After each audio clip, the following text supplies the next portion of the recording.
முன்னொரு காலத்தில் கம்பு என்று ஒரு ஆமை இருந்தது. அதற்கு பேசுவது என்றால் கொள்ளை ஆசை.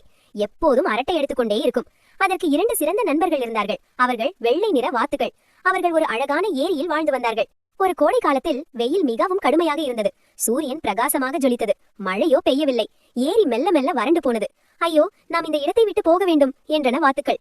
நாங்கள் பறந்து வேறு ஒரு ஏரிக்கு செல்வோம் என்று வாத்துக்கள் கூறின. இதை கேட்ட கம்பு சோகமானது. என்னால் பறக்க முடியாது என்று அழுது கொண்டே கூறியது. என்னை விட்டு போய்விடாதீர்கள், என்னையும் உங்களுடன் அழைத்துச் செல்லுங்கள். வாத்துக்கள் தீவிரமாக ஒசித்தன. எங்களிடம் ஒரு திட்டம் இருக்கிறது என்றன. நாங்கள் ஒரு குச்சியை பிடித்துக் கொள்கிறோம். நீ அதன் நடுப்பகுதியை வாயால் கவ்விக்கொள்ள வேண்டும். நாங்கள் உன்னை அந்த புதிய ஏரிக்கு தூக்கிச் செல்வோம். ஆனால் ஒரே ஒரு நிபந்தனை என்றன வாத்துக்கள். நீ குச்சியை பலமாக பிடித்துக் கொள்ள வேண்டும். எக்காரணத்தை கொண்டும் உன் வாயை திறக்கக்கூடாது. நீ பேசினால் கீழே விழுந்து விடுவாய். நான் சத்தியம் செய்கிறேன் என்றான் கம்பு. நான் அமைதியாக இருப்பேன். கம்பு குச்சியை கவ்விக்கொண்டது. வாத்துக்கள் அதன் 2 முனைகளையும் பிடித்துக் கொண்டன. படபடவென இறகைகளை அடித்து அவர்கள் தரையிலிருந்து மேலே கிளம்பினார்கள். நீல வானத்தில் உயரே உயரே. அது ஒரு மாயாஜாலம் போல இருந்தது.